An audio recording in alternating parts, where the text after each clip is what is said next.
And 3, 2, 1. Hello, everyone, and welcome to the very last episode of the Reality Game Form Survivor podcast. Don't worry. It's not this official last episode, but it's basically the last one of this name. We're gonna talk about it later. We got a lot to talk about. Okay, with me as always is my wonderful co-host Patrick Sullivan. Howdy. We're also joined by the beautiful Alicia Garza, Hey y'all. the always Pokemon-like Elise Anderson, Hello. the super amazing Alex Cash, Woo! the webmaster Jack, Hey there. and the man who's mourning the most, Stephen Lehman. Hi, everyone. All right, guys, we have a whole lot to talk about. Survivor Season 30 is over. Worlds Apart is over. I feel like this season has stretched on for forever, or Mike's been on an immunity run forever. I can't tell. So, anyways, we got to cover so much ground. The first thing we're going to do is we are going to talk a fair amount about this season. We're not going to talk too much into the details because in the end, we already know what happens. We already know who won. We know how all the votes struck out. And then we got a lot to talk about with next season with Survivor's Second Chance because we do have the cast and we're all kind of like, what? How did that cast come to be? But anyways, I want to jump into it. I want to start talking about this finale episode. So, this finale began, like many other finales in past, with Jeff Probst addressing the audience, being like, "Oh, hey, I'm Jeff Probst." And I will say this: most of the time, I don't like it, but I did enjoy his little dig at American Idol, saying, "Ha ha ha, we're number one." So every Survivor fan here, come on, that was pretty cool. Being like, "Ha ha ha, we beat American Idol." Mm-hmm. I was hoping for a little bit more celebration than that, not just out. Yeah, A, that's awesome, and B, I like that he didn't have that much audience participation in the first place. He completely laid off for the entire first hour. That was a refreshing break from it, and no young kids. That's true, and audience participation isn't correctly is not the word I should use. It's seeing him live and interacting with him, and it was much briefer this time. I feel like than before. I feel like he was like, "Yeah, this is the season. It's blue collar. Just let's go. Come on, let's go." Like that's what I felt like all night. So, opinions on that? Am I the only one that enjoyed that, or should Jeff just not even be in the finale at all? Jeff was like on fire tonight, I think. I think he did really well, but I maybe just because they were so pressed on time that he had to hit like the highlights with the extra vote. Yeah, I thought Jeff was killing it. I enjoyed him. He was happy, he was excited, he was pumped, like he was in his element. He was weirdly on point tonight, like to the point where I was like, what? Yeah. That's true. I feel the same way. I did want to mention something kind of funny that happened at the very beginning of this episode. We come back to camp, and Rodney was like, "Hey, Carolyn, why didn't you tell me about the idol? I thought we were buddies." I just wanted to mention that. I thought that was great. Being like, "Yeah, we tried to vote you up. Why didn't you tell me about the idol?" Reaction, bitch, you all voted for me. Yeah, That was great. It was beautiful. So then we went to the Love Orgy Award. And I guess the overarching question I want to ask everyone here, and everyone feel free to chime in, is were there any standout challenges this season? And how would this season rank in terms of challenge creativity? Were there any challenges people liked a lot? Challenges people hated? I'd like to say the final immunity challenge, that looked hard, like really physically demanding. Mm-hmm. And I think Will had a heart attack. Yeah. Is that it? 'Cause I mean, to me, no challenge stood out, and none of them I thought were. I love the thought the picture maze of like really Will like flopping down the slide. Oh yeah, that's always fun to watch. Oh yeah, it was that challenge that I was referring to. That slide looked fun. I want to do that. Yeah, I think in general, this was this season and last season, I didn't like much for challenges because last season there were so many challenges where you just stand still in a row, and this season, there was more movement, but there were also a lot of repeats. We saw Rest Assured for the third time in 3 years, the one where you have to hold onto the bar and not let it rotate. We had the one where you hold onto a rope and don't try to fall into the water for the 5th time in 5 years. It just got a little repetitive. Does anyone have a As counter well to as that? the seesaws got repetitive, how they had to keep walking over them and not falling off, like that kept happening. I do agree with the seesaw thing, but I sometimes don't mind the repetitive challenges. To me, I think I don't mind the throwbacks, but does anyone disagree with that? I mean, Cash does, but does anyone else have an opinion on the matter? I mean, well, as long as they're like good throwbacks. I want them to bring back that really disgusting challenge they did in One World, I think, where they had to bite off The meat. Oh yeah, stuff from like a steak or something. That South Oh, yeah. Pacific, yeah. in Amazon Oh too. yeah, In South Pacific, South in Pacific. Amazon. That was really Yeah. gross. That is an interesting challenge. I like throwbacks. I just think that there should be like a 2 or 3 year gap in between throwbacks, because if you do it every year, then it's just kind of eh.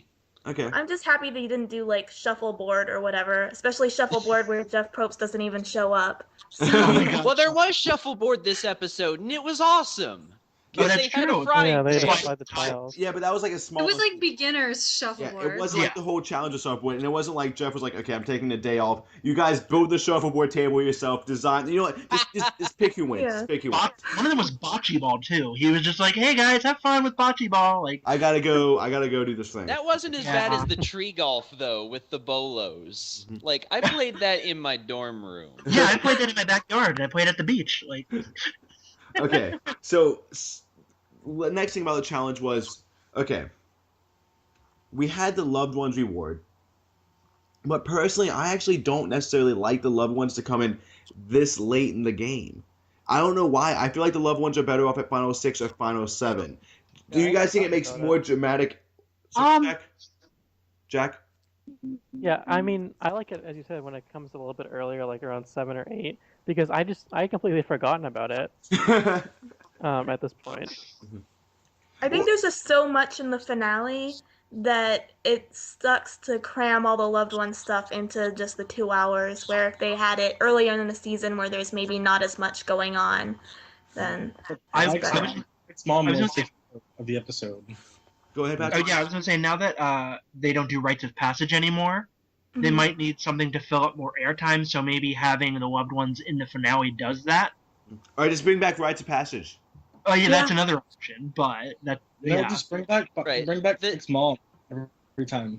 I like that. The thing Having- is, the thing is for me with the Loved Ones challenge, as a replacement for Rites of Passage as a finale filler, I can accept it. But I just like the idea of, having that family contact giving you gas for the last 9 days of the game rather than for the last 3. Yeah, I just think dramatically it's actually better served at the final 7 or 8. Because, yeah, there's so much going on in the finale, and to me the finale should just be, it's you in the game, it's you focusing in the game.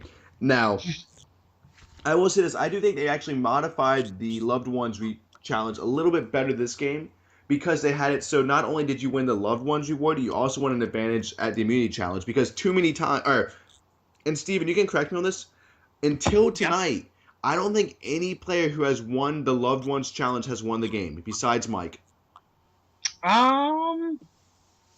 I can't remember off the top of my head. I'm going back through. Yeah, take And your time with that.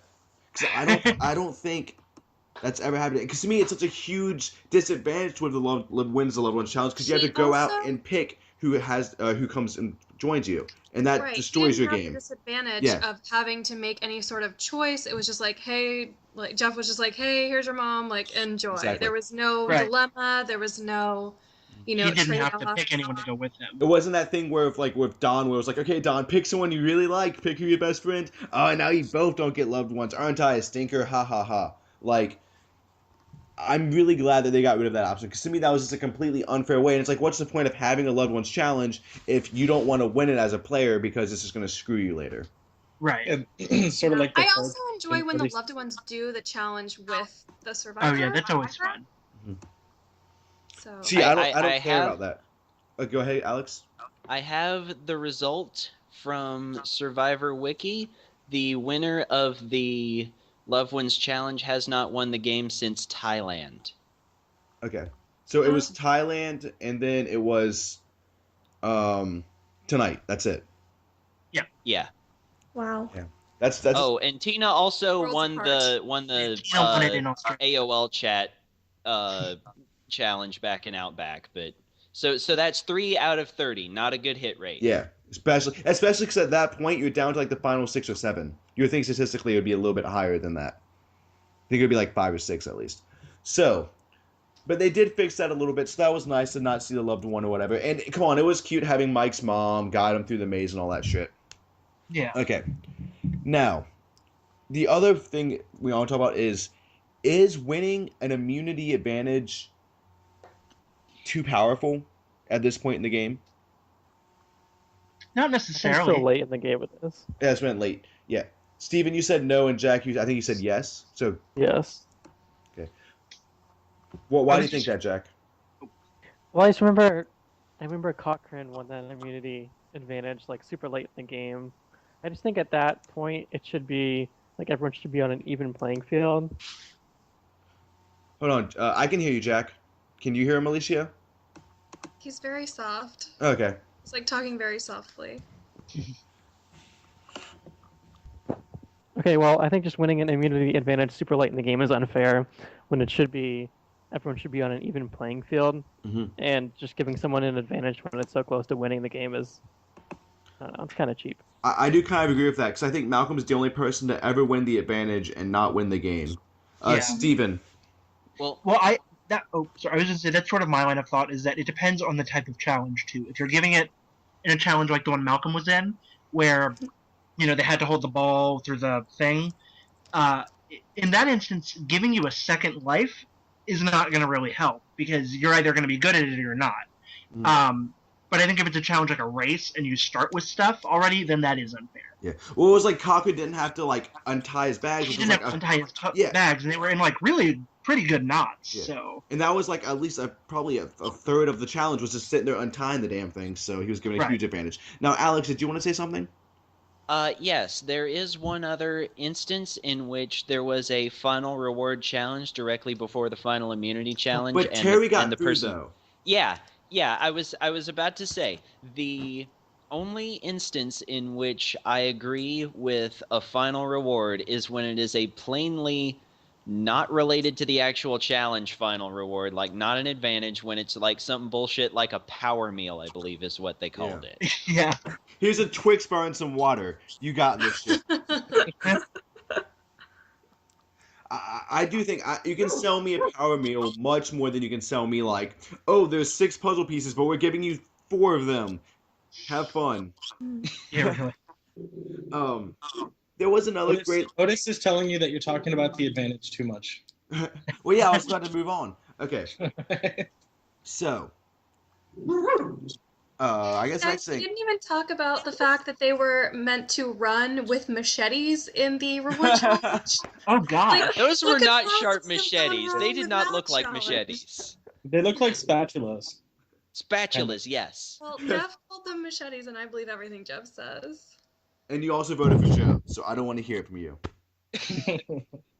Now, there were a couple cute little highlight moments, like for instance during the Sierra Tribal Council when Will was like, blah, blah. I forget exactly what Will said, but basically Will was like putting his foot in his mouth. That was cute. And then we got to the final immunity challenge, and everyone kind of just bowed to Mike's greatness. They were like, okay, you won, after he dominated, and they gave him the immunity necklace. Elise, what did you think of that moment? It was kind of over the top, but like I kind of just get what they're saying because it's like at that point it's like, well, shit, like we lost. They had to know that Mike was a favorite on the jury, as much as the editors tried to hide it. But I think they were trying to suck up to Mike and be like, "Oh shit, you've got a lot of power now, and I want to suck up to you."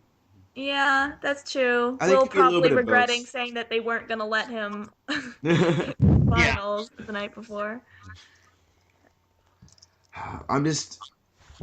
It's just like we've never seen anything like that before, and to have such love, quote unquote, come from this season, which has been one of the meanest seasons ever, is so strange. Alicia, what are your thoughts on it? Because you're giving some funny looks right now. Or are you about to take a Yeah, picture? it was just such a mean and nasty season. I mean, you just saw it all season long. All of these people weren't rootable. They weren't treating each other with respect or well a lot of the time. And, I don't even know that the editing even had to highlight it that much because it seems to me like there was probably a lot of footage that they could have used for it. And yet here they are talking about, being one and being this family that has come together and has each other, and it's just strange.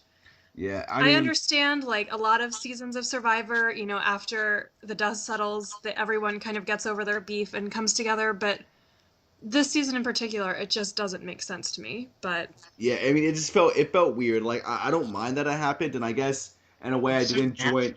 I enjoyed the tenderness of it because these people have been so mean. But at that point, I'm like, Mike won. Like, honestly, once Mike won the first immunity challenge, then I was like, he's probably going to win the other one. Like, it's over. Okay, so we did have a fire-breaking challenge at Tribal Council.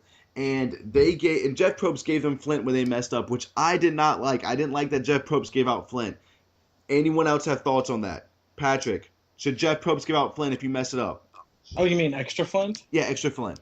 Oh, I thought it was just one, and I was like, oh, that's not so bad. But then they kept on asking for more, and I was like, wait a second, that's kind of like maybe one screw up, but as much as you want, I thought it was a bad decision on their part. It's just giving them lighters at that point, but like, you guys suck. I was gonna say, I think it was probably to avoid another Becky Sundra thing. It still took them an hour though. For a good hour and a half. So bored. They didn't actually reach an hour though. They went just under. Yeah, just under. But they would have if they didn't get free Flint all the time. Right. That's the thing is, though, after the first Flints were gone, there should have been like, you guys suck, here are the matches. Like, that's what I would have. Like a beautiful sunrise had Jeff not supplied. Yeah, really.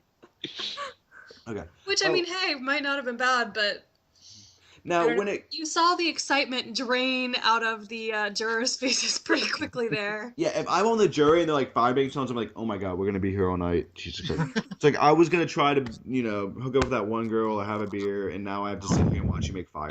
This is awful. Yeah, be like, Jeff. You saw the claps and like the lit up eyes of like from Jen and various others, and then about 20 minutes in, like they were already over it. Mm-hmm. They were.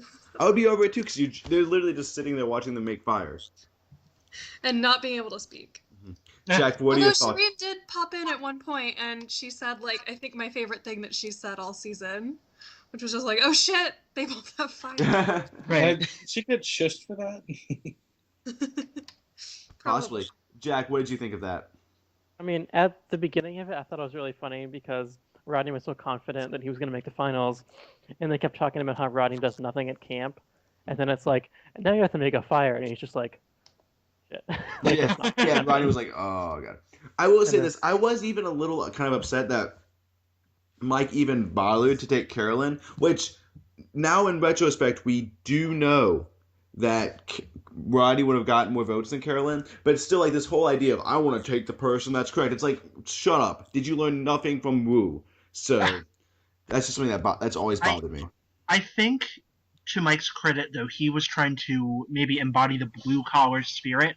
So maybe for him, embodying... Did you just say, to someone's credit, they tried to embody the blue-collar spirit? No, I'm trying to maybe think of it from Mike's perspective, in that the way he's been trying to play the game is what, in his mind, is as with as much, quote, honor and integrity, to quote Coach Wade, as he can. Mm-hmm. So to him, maybe he thought bringing Carolyn may have been a more difficult case to make, but it was the honorable thing to do. Or maybe there was a producer in his ear beforehand being like, look, dude, you got this locked down and you're going to win.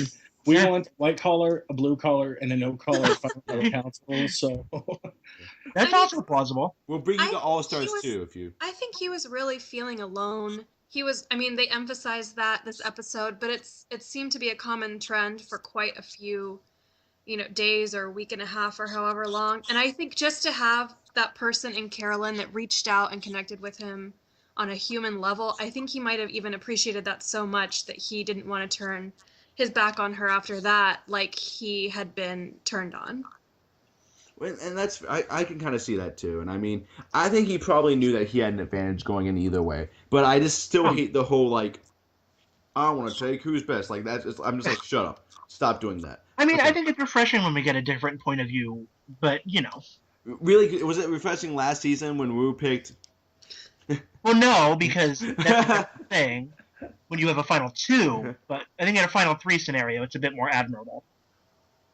I don't understand that, but I will let you have that, Stephen.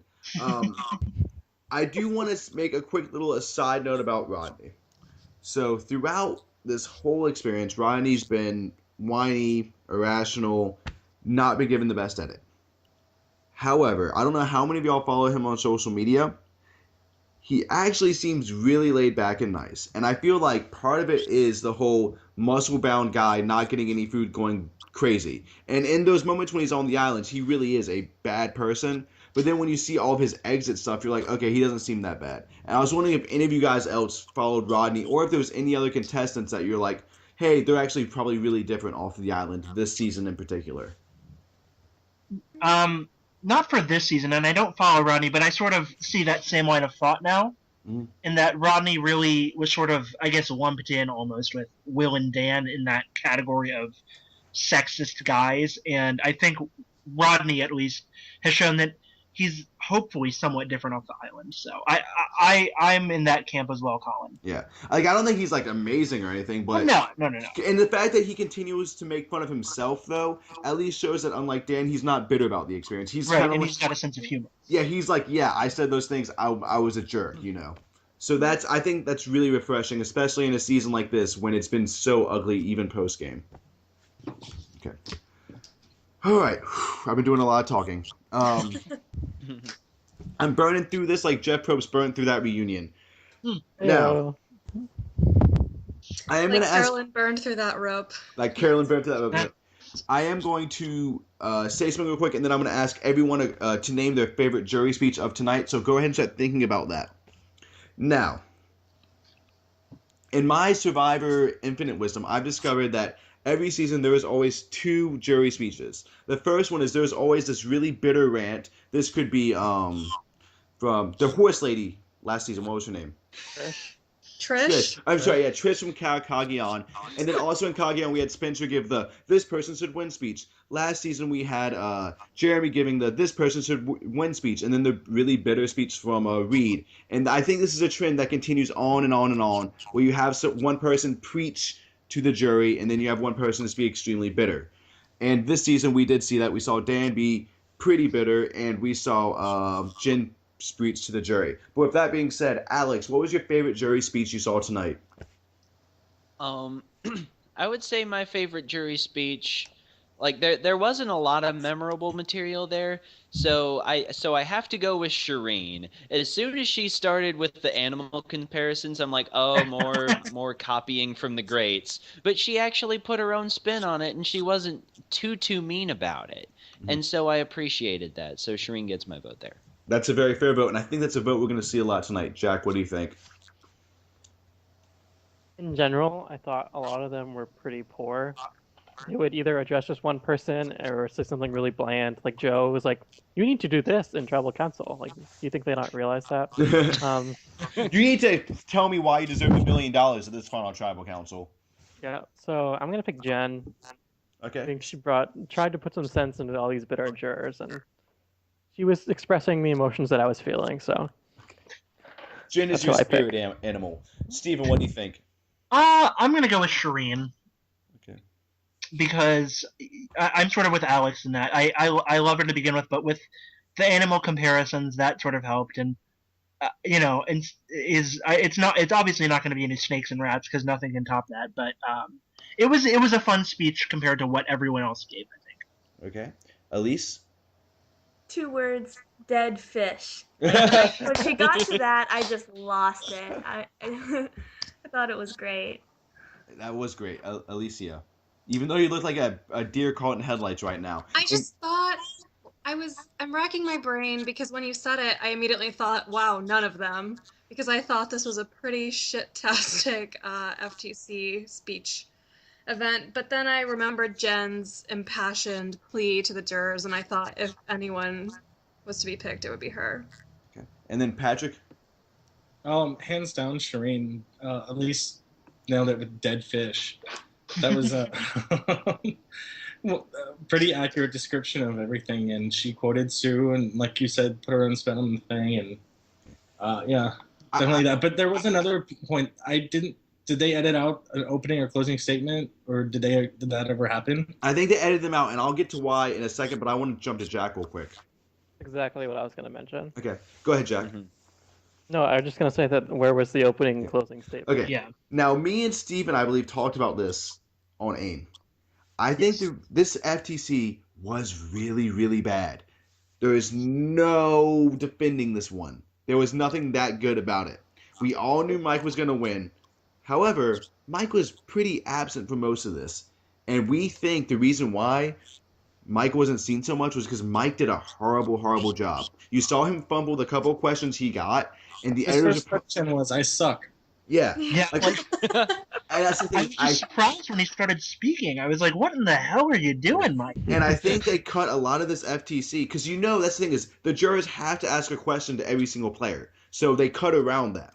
And the FTC normally lasts like 4 or 5 hours, but they cut so much out of it because it was so bad and because Mike looked like an idiot. And Elise, what did you want to say?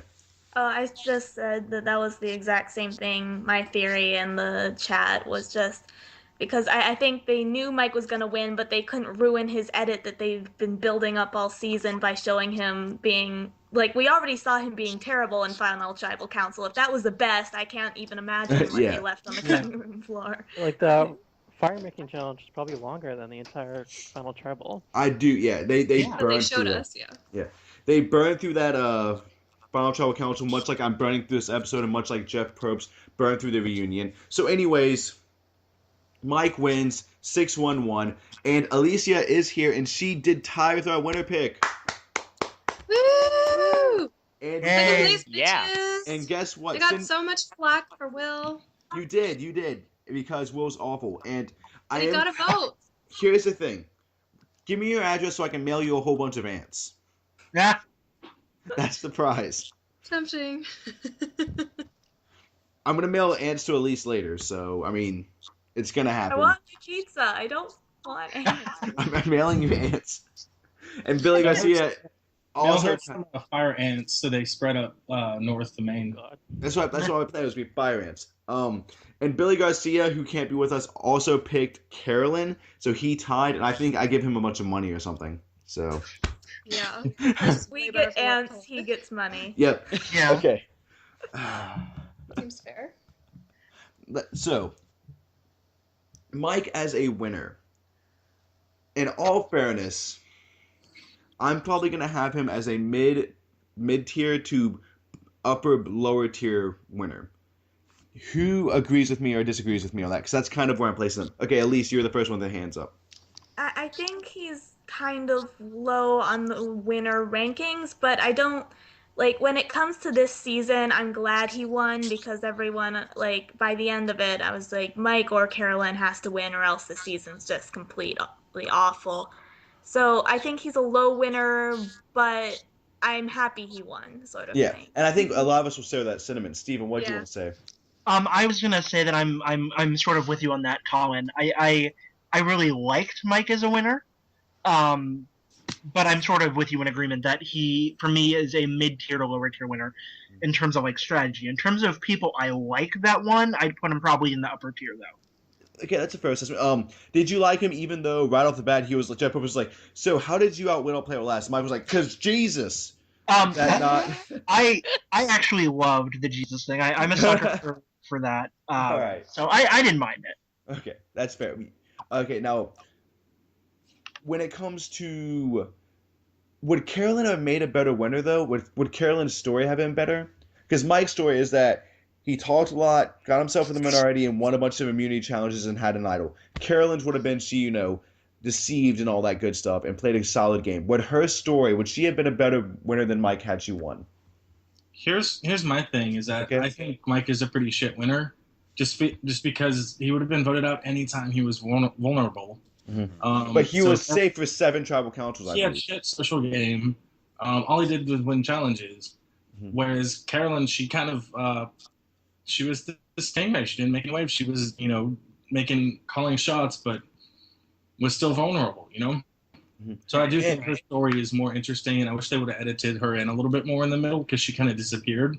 Mm-hmm. And maybe that's possible reasons because she didn't win, that they didn't want to show that. But it's just Mike. It's like, oh, you're good at challenges, but because if Ozzy would have won South Pacific, we all would have flipped shit. God, that would no, be terrible. Sophie is a terrible winner, and Ozzy is perfect.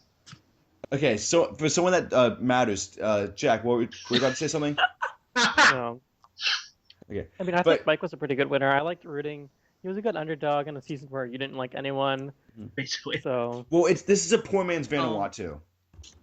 I wouldn't say so because I think Vanuatu had a lot of more interesting characters. Well, that's what I'm saying. Like, this is a much better version of the Vanuatu story. All right, I'm sorry. Vanuatu was a better version of this story that we were told.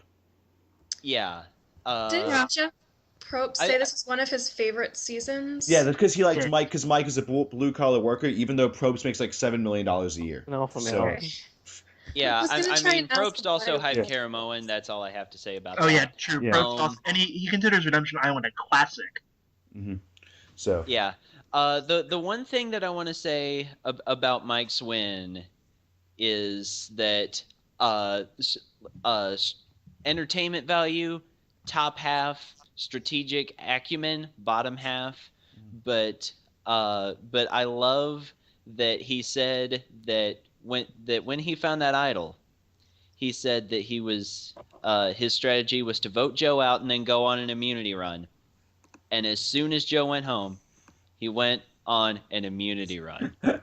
so That is we got exactly that what for it. happened. That's the season right there. So that's his winner quote. That is Yeah. his winner quote. And I mean, he did have that thing in the very first episode where he was like, you gotta get your hands dirty. Then he put his hands in the dirt, and then he ate a scorpion. And remember, early on this season, I was like, look out for Mike, guys. And everyone was like, Colin, you're stupid. I don't think Maybe. I said that. You didn't, Alicia, because you like me. And I you're say nice. it. Okay. Okay, so where would you guys place this season? And I'm going to ask every single one of y'all to get ready in terms of ranking overall, because I'm putting it at bottom middle tier. Alex, where are you going to put it? I'm gonna put it around the 18th slot or so. Seems fair. Jack? Bottom 10. Wow. Justify that, Jack. Bottom 10. That's From harsh like this- Merge or even before Merge on, the only people I liked were Joe, Jen, and Haley, and they immediately all got voted out, and then everyone else left in the game.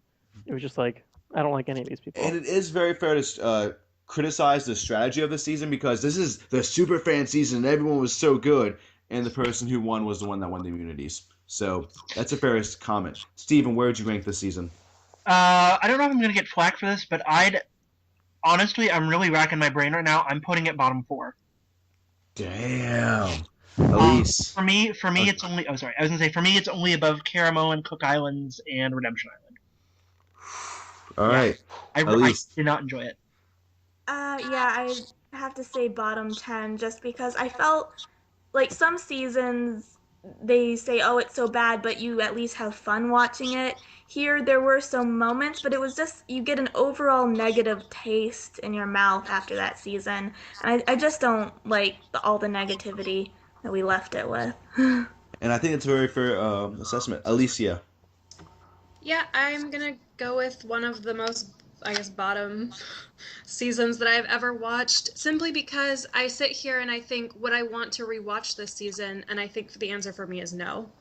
I think I would be totally fine if I never rewatched the season again, whereas other seasons I've rewatched several times without And you- even having finished like all the seasons of Survivor. And honestly, you guys are making me actually place it more into the... I don't think I would put it like in my bottom 5, but what you guys are saying is actually really fair, and I think I would actually put it in the lower, like, third column, easily.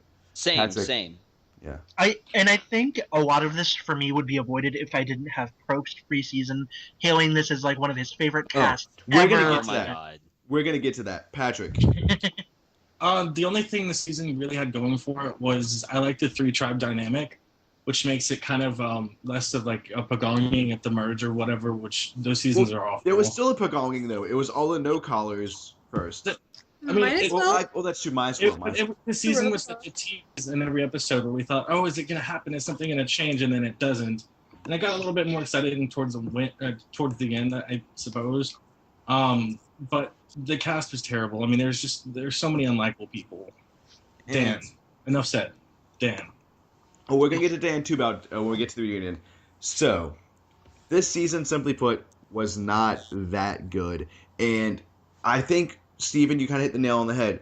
Probst, at the end of San Juan del Sur, which was an okay season, which everyone would put probably like, 17th, 18th, 19th, maybe even a little higher if they liked it more.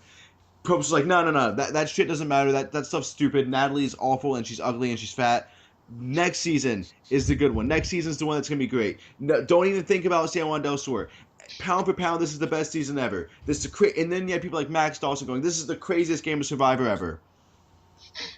Not really. He had so I mean, much credibility. Yeah, no. There was 3 successful idol plays, and that was Mimic and San Juan del Sur and Heroes vs. Villains, and we got to see a double vote that didn't matter. But besides that, like Alicia, you said it best. No one's gonna want to rewatch this season. Elise, you wanted to say something? Yeah, I just wanted to say that this is before they saw the edit. So I think in Jeff's mind, he was just like, oh, this guy goes on an immunity run and he's safe at every single vote and they have to like implode on each other and there's an extra twist and it's going to be all crazy. And like they see this negativity and it's like, oh, it's just fun drama when we watch the show and it's just, yeah, it's not good. It seems like something that would be good, but it just doesn't work. Well, the thing about this reminds me of Caramel, but the thing about Survivor Caramel was that could have all been fixed in the editing room. Giving someone besides Cochran a confessional would have been really nice and would have really helped out. Like making us making us feel sympathy for Andrea. This season, they should have learned how to edit this one from Thailand. No one is comfortable with all that domestic drama stuff, and when it happens, it should be addressed, but it should not be highlighted and it should not be praised. And I think that was my big problem with this season. Mm-hmm. I agree with you there. Yeah. Okay. But how was it praised? Well, because it was being hyped up as like, oh, this is so amazing. You viewers are going to love what happens next week. And so it was like, oh, you're going to enjoy the spectacle of all this stuff. Jack, did you have something? Nope. Oh, okay. I saw your hand move in and out. Sorry. All right. So, are we ready to put this season to bed and not talk about it ever again? Yes, sir. Yes. All right. Are we All talking right. about the finale at all? Oh, shit, we got to talk about the reunion. Okay. Yes. Okay. So even though Probst only talked to, I believe, 8 out of the 18 contestants, that's actually a slightly better average than some of the other reunions past. So that's hilarious. And he only had 30 minutes to do so. And a lot of people were complaining about people that got snuffed, but... And I'm pointing at you guys, because you guys were all in the AIM chat room. You were saying, like, oh, he didn't talk to people, but then you loved how he spent 15 minutes on Dan. He only has 30 minutes, folks. You can't have it both ways. All right. I have literally 0 notes on the reunion. Was anyone else really shocked that Carolyn only got 1 vote? Okay, so Okay. Based on her final tribal, I thought it was gonna be like 4 to 3 to 1. I really thought it was gonna be close because I thought Carolyn gave a damn good final tribal, and then I was really surprised that she only got 1 vote. Is it because they've said it in the past, especially with like Dawn and Caramon and everything? The motherly role, people are pissed off and bitter towards that character because they feel betrayed by like your mother's not supposed to do that to you, and you feel even more betrayed. But if it was someone else, I think Cass made that argument. Is that valid?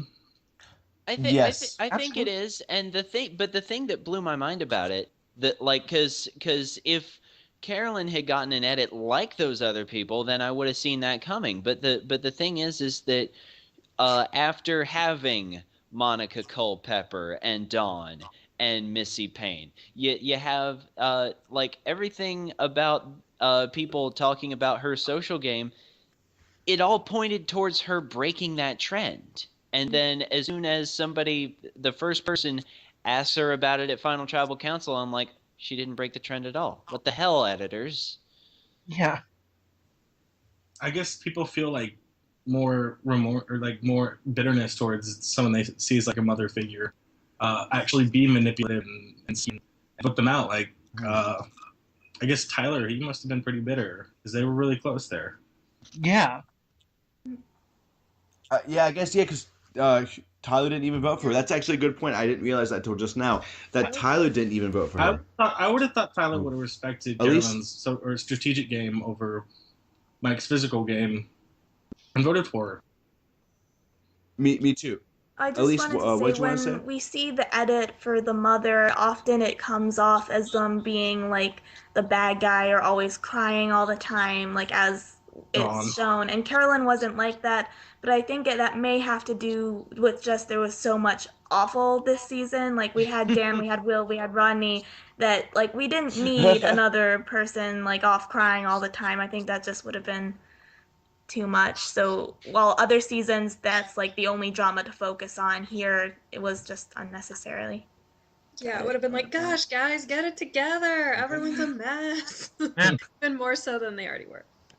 Oh yeah. Okay, so we discussed that.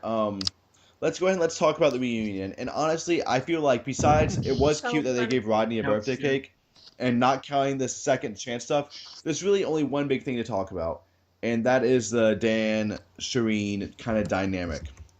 Now, Dan has been extremely vocal in his exit interviews that he was not portrayed fairly. And Probst was like, "You say I took this out of context? Here's That video was proving that surreal you're for me. wrong." Like, I Yeah. didn't think Probst was gonna go Yes. in like that. Now- I mean, Now, what I'm gonna ask is, it is good television, and while we all enjoyed seeing Dan get his comeuppance, should this be a recurring feature when I someone think he's disagrees trying with to the show? protect To the be integrity of the show, kind of- sort of, and saying like, yeah, you can blame editing all you want, but here's the right. you still said it, and that's something a lot of people say is that no I matter just what you still wanted said to it. Alicia, you say wanted to say that something? I don't think I'd want this every single season, but it was Dan. This is the guy who goes on about being a super fan and how he was edited badly, and then he doesn't know who like Vesipia was, and like is Did she win? Yeah, Good she point. beat Nalia. Good point. Oh, okay. Like, yeah. and his controversial video of him saying that he was a hero and played heroic. oh, Oh my god, I was cringing so hard the entire time. Dude, So we don't want to see this every season because we do know they edit for drama, but we are making a special one-time thing for Dan. And I do want to listen to, and I'm going to be straightforward. I know most people won't do this. I am going to give Dan the time of day when he does his Rob Has a Podcast interview, and I'm going to hear him out, even though I kind of know what he's going to say. Because he's very like, I stand by my words, and I always know what I say. Then he's like, I don't Never think he mind. ever thought Jeff don't. Probst was going to get the raw footage and put him on Oh, yeah. blast with that. You can say whatever you want in your press interviews and stuff and try to save face and lie or whatever, but you never expect. I mean, people better be careful in the future seasons. well, Dan sort of, he sort of So- said he had an issue with the show misrepresenting him. And I think, as much as you want to blame it on editing, they can't edit something if you didn't say it. Mhm. So, exactly. Well, and we've heard in, like, for instance, Danger Dave did a AMA on Reddit where he was like, they wouldn't say the things they wanted me to, so they didn't, do it. Jack, you wanted to say I something? mean, I don't know. I wasn't a huge fan. I mean, it was like cool to watch, like Jeff calling him out and like having this footage and just like basically like, baiting him into doing it. But I don't want this to happen all the time where they're just like, no, you're wrong. Like you're wrong. You're wrong. Like we're the best because we make the show. Just Yeah. yeah. You're actually an I don't want them asshole. to like Ha, ha, spend the ha. whole Isn't it funny time like how stupid you are? trying to make themselves be right. And we only had 30 minutes today. You know what would be and really he spent cool 10 minutes is on if that segment. if they were to put like footage like that on CBS.com. oh yeah, that'd be neat. Ew. Yeah, that would be neat. That would be really neat, actually. I agree with that. Okay. Now, the other part of this was Shireen. Now, Shireen would not accept really anyone's apologies. And I actually do have a little bit of a problem with that. Because while it is clear that part of it really is peer pressure, I do think that for her own sake, she does need to accept them just to kind of help, move on and be a better person. And I could be completely wrong because I've never been through what she's been through. But to me, I think she could have handled the whole situation a little bit differently. And I really do think next season, depending on what happens, we might all have a vastly different opinion of her than we do I now. think Alicia, she's tell me finally why I'm found wrong. like a platform to stand on, and she's found her voice, and so she's speaking out against all this stuff. And if she just accepts an apology, she can no longer be that like victim that she was. And so I feel like she wants to keep that train going and like grandstand, and I think that's part of the reason why she might not be accepting those apologies. Although Will's apology did leave a lot to be desired when he basically tried to demand that she need to forgive him. Yeah, Yeah. And that's true. That's the thing is that while I may go, Shireen needs to accept these apologies, those guys should probably learn how to apologize Alicia, first because they're really bad at are it. you and taking Shireen's they side correct. over Will's? What universe is this? Yeah, I'm not a Shireen fan, but I think that's what it. Well, I don't think I was necessarily taking Shireen's side, but What about his apology? but yes, I was taking her side in specifically that apology because it was a shit apology. And Okay, I so just I'm wanted gonna to jump to say Elise. She wants to say that, something. like, sure, Shireen probably could have handled it a little bit better, but the focus shouldn't be on how Shireen's handling it. It should be on Right. the focus is how, like, Will's handling it. Like Alicia said, it's just like, uh, he could have. There's so much more he could have done, and we should be focusing on like how he can work on not being awful before we worry about how Shireen's accepting this in a I better was, way.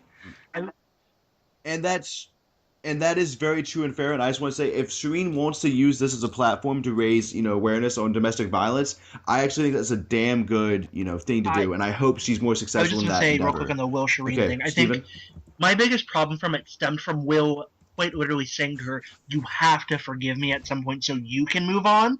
Like, I'm sorry, but like, when you tell someone Okay, that you yeah, berated that's on bullshit. an emotional level like that they have to forgive you under some obligation so they can move forward, that's sort of what rubbed me the wrong way about the whole thing. And yeah, that is true. That is What I think BS she that should Will have said done, that. sorry to All right. go on about this, but say, I do forgive you, but I won't Yeah, go ahead. forget, and use that as her platform, as saying we can't forget these things. Let's raise awareness. Blah blah blah. That's smart. Right. Yeah, that would have been smart. Okay, see, and this is why this season sucks, because we're talking about this and we're all kind of sad and we're not happy. This season's just so Like, it in was all uncomfortable to fairness- watch on multiple occasions. Mm-hmm. And to me, this harkens back to even Rodney being like, Lindsay, like, you ain't classy if you go to bars, blah. And it's like, what? Anyways. Okay. So, speaking of sadness, America, you did okay. You did okay. I am not going to sit here and berate all of you guys that casted votes, mainly because most people that voted that didn't Colin, vote with what me grade don't give actually America? listen to this. So, I would give Oh, America come a on, C+. that's being I'm more B-. inclined to give them a B. There's only 2 big snubs for me. Yeah. I'm gonna say B plus.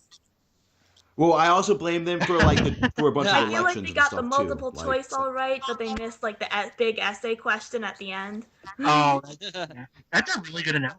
Yeah, that's a. You know what? At least that's actually a really damn good analogy. So here is the cast for Cambodia. Survivor's Second Cambodia's Chances. Second Chance. Okay. I hate you guys so much right now. Okay. So we got Joe, we got Beatus, we got Spencer, we got Jeremy, we got Terry, we got Sierra, we got Steven, we got Tasha, we got Abby Maria, we got Woo, Kimmy, PG, Cash, Keith, Shireen, Monica, Andrew, Jeff, Kelly, and Kelly. Now, I am relatively happy about this, but I just want to talk about the big elephant in the room, which is Shane Powers somehow did not get the votes. And what I am attributing this to the two is the fact that the casual fans voted, but they actually voted pretty damn good. They voted for people like Terry and Andrew, but they dropped the ball when it came to Shane. He wasn't even in the top 11. Let's since talk Mike about was that. out. Let's take them.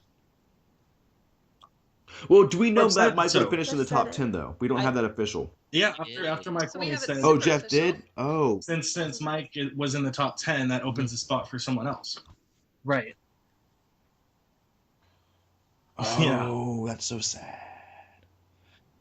Okay, Elise, It's let's talk just- about it. It's just painful, and I think Shane's problem was he's kind of a different character. Like, he's hard to place. Like, he's a little crazy, a lot crazy, but he's not, like, they say he's a villain, but I think he's not like a Cass or an Abby Maria where it's like, obvious, I am a bitch, I'm just gonna rah rah rah.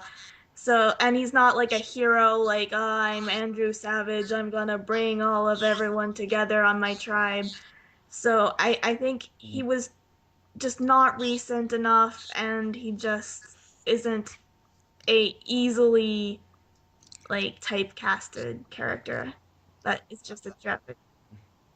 Okay, I think that is true. I think that's part of the root of the Oh, problem. God. Steven, what do you think? Because Yeah, those were the people were those really were upset about, I think right? those were actually the only 2 I was legitimately upset about. Shane and Keeper were the I wanna- 2.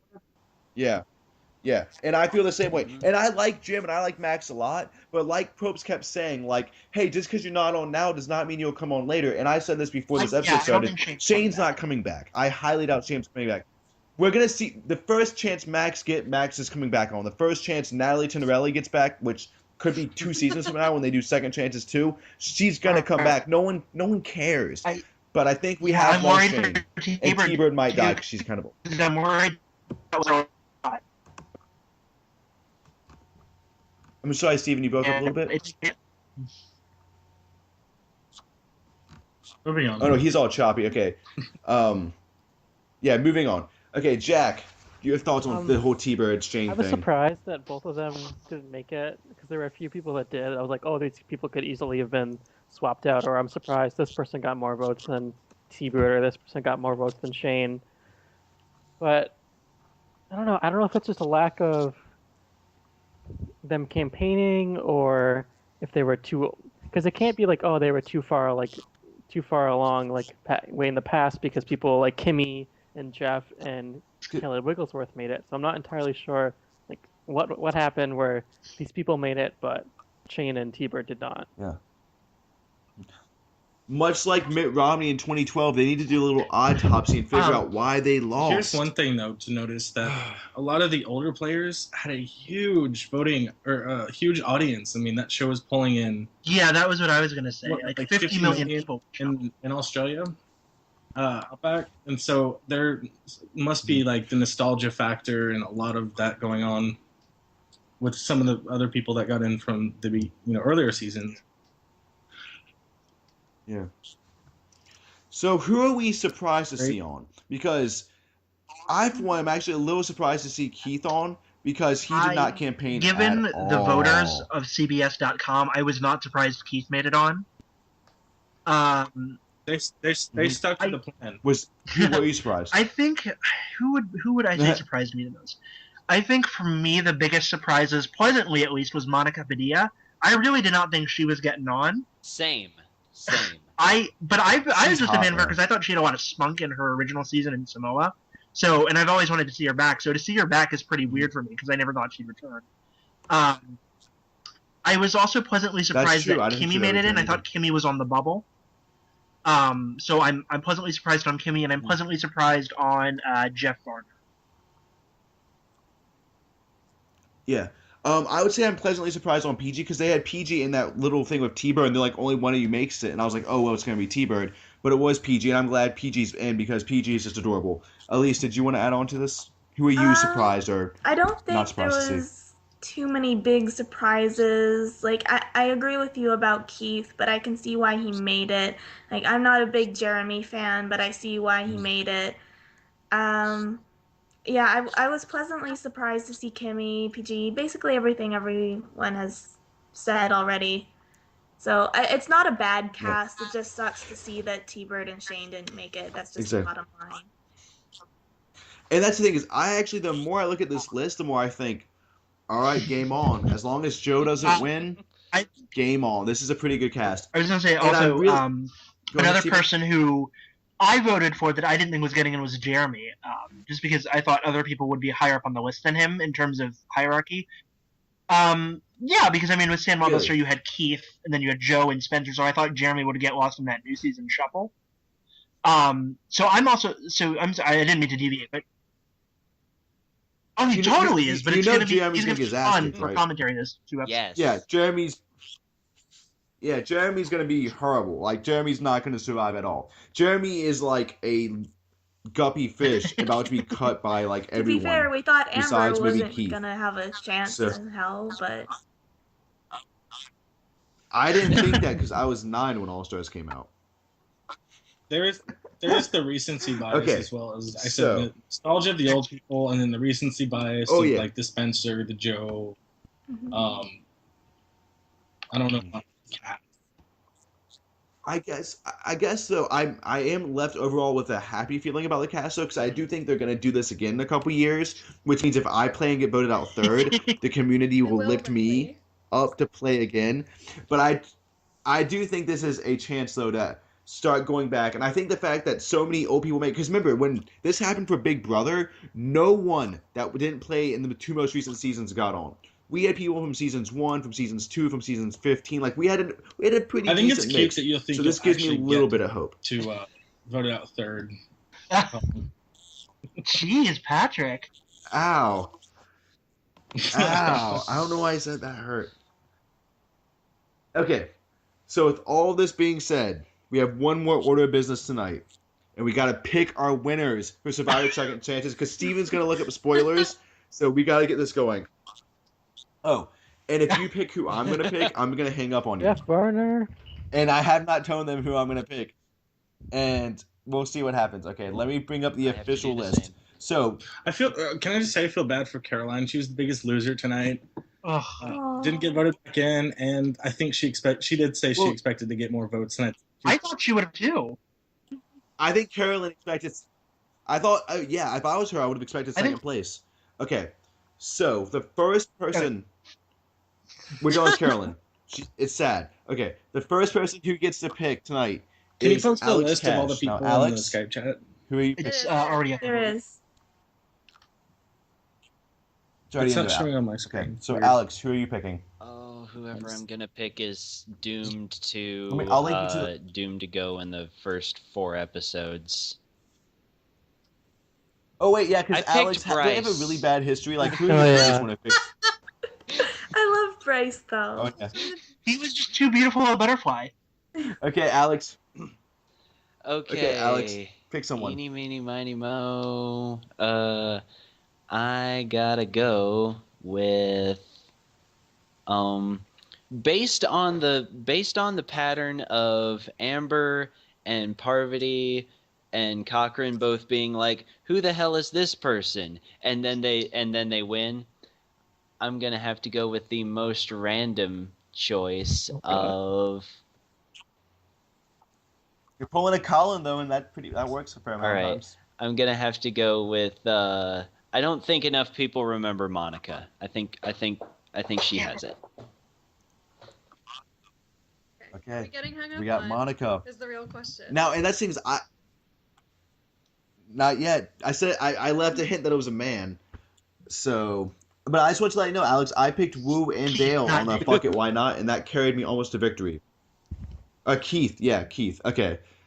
Now after Alex, the next Right. person to pick is Elise. You see, I told you before this started that Shane was gonna be my pick, so now I have to come up with someone else.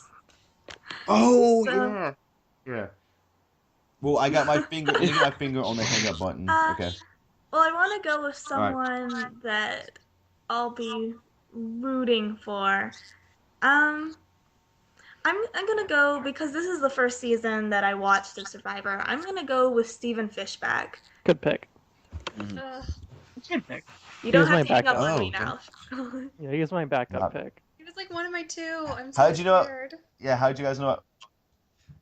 Yeah, how did you guys not know? Yeah. It was Steven Fishback. That could have been it. Okay. So after Elise, we do have Steven. Hold on, Steven. Let me get my little thing, because if I know you're gonna fuck up everything of mine, because you always do. My Let's heart see. is telling me Kimmy, but my head is saying no. So with that in mind, I'm going to pick. Let's go with. Gosh, I'm gonna go. I'm so stressed out right now. This is stressful. Go with Shane. Give me. Oh, PG. Woo! Give him PG. She was Okay, my pick. PG. I love PG. You So, got so I didn't pick your pick, Colin. PG. No, well, I mean, Right. it's a guy. I'll give you that hint. Okay, so Jack is next, and the thing about Jack's pick is I get to pick afterwards. Oh, So that's anyone's back gonna in screw time. me, Failed Jack right picks are now. here. All right, Going Jack. back in time, may perhaps the land down under. No, I won't do it. So looking at this cast, I see a lot of alpha. Hey, Is it Jack. really? Jack. It's not Jeff. I thought it was going to be. That's why I was gonna. It's not Jeff. I'm Yeah. not picking Jeff. No, but you can pick Jeff. Yeah, you can I pick Jeff. think there are a lot of like type A Yeah. strategists or Why like don't you- wannabe strategists in this cast. They're gonna like start playing the game really hard. And so I'm gonna pick someone who has a history of being like a number 2 or 3 to like a big time player, and I'm gonna pick Sierra. Okay. I think she could grow into a better person. I don't think she will because she doesn't like gay Are there any marriage. gay people But in that's the a different cast? issue. What? I'm being Jeff serious Bonner. because Did you see her hair though? She looks like a Republican senator's wife now. Yeah, she got a So cut short. surreal. yeah. Okay. Now the thing is, you guys have made pretty decent picks. I can't fault you for them. But there is one person who I think is so clearly gonna win, and the fact that you guys haven't picked up on this is kind of disturbing me. And the thing is, I knew this person was gonna win when the ballots were introduced. That was my backup. And that's No. Vetus. Come on. That is such an obvious. Vetus will run the table. I on think all these everyone people. else thinks that too, and that's why he's not going to I- make it. I'm thinking Vetus is pre-merge, honestly. No, but see, I don't see him making it far. well, here's the thing, Steven. Shut the think- fuck up. I think Vetus is the type of person who No, could learn from his mistakes, and that's something that he definitely has. Yeah. My thing is, if there wasn't Andrew Savage and Jeremy and all those other people around, I would actually say Vetus is out. But I do think Vetus, because he proved this when he was on the tribe with the women in Blood vs. Water, I do think he is smart enough to lay low for the first little bit. And yeah, it's very possible that, they just first day out there, the Sierra's like, we gotta get rid of Vetus, and he goes. But for the most part, I do think he has a good ability to lay low, and I do think he has enough savvy to carry him kind of to like the final 5, final 4. Okay, so let's see. After Vetus is... Okay, I Okay, so learned my Patrick. mistake after this season is to never not bet on Texas. So I'm going with Kimmy. I don't remember her season very well. I don't think I finished it, but yeah, so she's from the Woodlands, Texas, and so I should have went with Mike, but so now I learned from my mistake. I'm going with Kimmy. Patrick, I find it interesting that Okay. that So- my second pick was Kimmy and Steven's second pick was Kimmy. Oh really? You guys are... That's weird, yeah. Well, Kimmy's now a hack, so All right. that doesn't surprise me. Alicia. Right. It's surreal. I am picking the man that brings the beauty, the brains, and the brawn. I told him so when I tweeted at him, telling him I was voting for him every day, and he tweeted me back, or retweeted me, or whatever. And that is Andrew Savage. Really tweet at him. Okay. We have Andrew Savage back in the mix. And now Billy Garcia won this season, but like I said, he couldn't make it to the finale. However, I did... won with me. He Alicia. tied. He tied this season. He co-won with Alicia. You're gonna get some ants because of it, and he's gonna get like $20. So, let's see. And Billy Garcia's pick, he gave me 2. His second pick was Shireen, but his first was Terry Dietz. So, Billy Garcia is in it with Terry Dietz. And now I want to say, I also talked to superfan Big Mike Albright, who comes on the podcast a lot, and I asked him, and he only gave me one answer, and that was Mike. So, He's called a You're a genius. season late. Luck. Now. yeah. Yeah, he's a season late. All right. Now, I did want to say, I did think Jim ran a great campaign, and I hope he gets a second chance to play again. And it was sad to see, that didn't work out for him. And Monica's bikini one was absolutely amazing. And Stephanie started campaigning like 3 days ago, and that's why she It was lost. sad to see their faces when they were told, Oh, Yeah, there was a lot of "No, emotion. it's not on." I will say this: I think that he did it in the kind of the best way possible, which was to be like, okay, and then like, because it wasn't like, oh, you didn't make it, like, and he wasn't like, how sad are you that you didn't make, like, he didn't, dwell on it. He was just like, Also, could there boom, were boom, boom, boom, boom, boom, compliments boom, boom. paid to those So- that did not make it. Mhm. Like talking about how Jim was a producer favorite, and he, and just things of that nature. same thing with X. Well, and he kept saying like, I don't could worry, see this in- isn't your in- only shot to play He again. actually, I could So- see that he felt for the people that he was Mhm. axing. So Mhm. that must have been tough. And that's true because everyone who is on that list, production does care about. So it's got to be hard to be like, Right. hey, you're not coming back. America doesn't love you. oh. Uh, Poor T-Bird, Yeah, America though. hates you. Just imagine her dejection when she found out America doesn't want her back after all these years and no one remembers her. Like, it's just Well, heartbreaking. But Twitter remembers. The It is, sheer it is. the sheer number Twitter of remembers. tweets. She at least has that. Okay. Now we have some final business before we officially wrap things up on this season. Listeners, I'm going to be straight with you guys. You're loyal, we have a fair amount, but we have not been delivering the best product we possibly can. So, this is the very last episode of the Reality Game Form Survivor podcast. But we are coming back next season. And when we come back, we're going to have a new name. We are having new logos. We're having a slightly different format. It's going to be much more organized. We plan on bringing player interviews back into the mix. We are going to have a website that is filled with all sorts of content created by us, the panelists, and I believe we're also going to have a way to get some listeners in to create content as well. We're basically changing everything up to provide a much better product. Next season is Survivor Second Chances, and we hope everyone takes a second chance on this podcast because we have an absolutely amazing time doing it, and we want to provide the best product that we can. And I do believe that we can provide something that is not only entertaining but is informative as well. So on behalf of every single member of the RGF family, I want to thank you so much for your continued support, and I hope you join us next year for our Survivor podcast. We don't even have a name yet. We're gonna vote on the name, and it's gonna be so exciting. We're leaning towards either like the torch snuffer or like around the campfire, something like that. But it's gonna be exciting, and I'm so excited to begin this part of my life. So, with that being said, Bye. goodbye.